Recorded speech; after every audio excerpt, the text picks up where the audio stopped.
En 2002, Xavier Damant avait déjà l'esprit d'entreprendre. Avec plusieurs copains nivellois, ils avaient lancé Tribal, un journal destiné aux jeunes. On voulait faire un magazine, on voulait comme ça faire un projet constructif pour les jeunes, aussi leur donner un moyen d'expression, un moyen où tous les jeunes pourraient publier du contenu sans censure, puisque tout le projet est géré par des jeunes.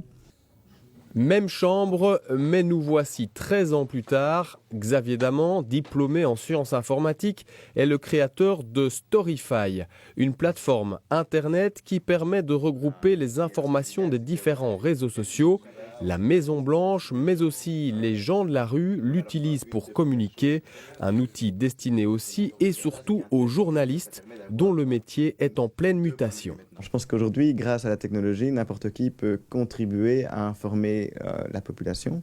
Et donc, quoi qu'il se passe, on ne sait pas avoir un reporter à chaque coin de rue. Par contre, il y a souvent quelqu'un avec un téléphone qui va prendre des photos, qui va les partager sur Twitter, Facebook, Instagram ou que sais-je. Et c'est génial parce que ça permet aux journalistes de pouvoir raconter ce qui se passe vu des yeux des gens qui sont sur place. On a eu Al Jazeera, par exemple, qui a utilisé Storyfy pour couvrir les printemps arabes, où c'est un bon exemple, où les gens dans la rue, les médias étaient contrôlés par l'État, donc ils n'avaient pas vraiment la possibilité de dire au monde entier ce qui se passait. Par contre, les gens dans la rue, eux, ne se gênaient pas. Et Al Jazeera, à travers l'utilisation de Storyfy, a pu publier tout ce contenu. Storyfy a reçu le Grand Prix de l'innovation pour le journalisme. Xavier Damant a levé 2 millions de dollars en 2010 lors de son lancement en Californie. C'est dans la Silicon Valley que le Nivellois a décidé de partir il y a quelques années, une fois son diplôme universitaire en poche. Il y a une culture très ouverte où il est plus facile d'avoir un café avec un entrepreneur qui a eu du succès auparavant, parce qu'ils ont cette notion de paid forward, qui veut dire que les gens... ils reconnaissent que s'ils ont eu du succès, ce n'est pas uniquement grâce à eux, c'est grâce aussi à d'autres gens qui les ont aidés dans le passé.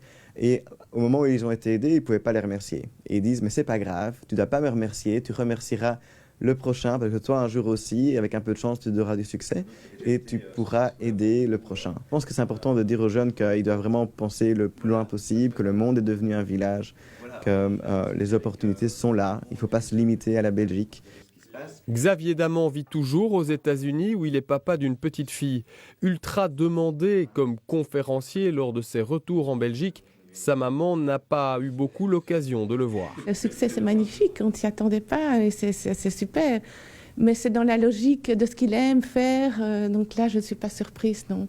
C'est une très belle joie, un plaisir de voir qu'il est heureux dans ce qu'il fait.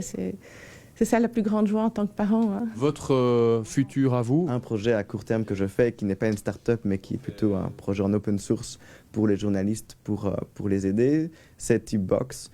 Et c'est un outil qui a pour but d'aider les journalistes à recevoir du contenu, des emails de manière anonyme et sécurisée.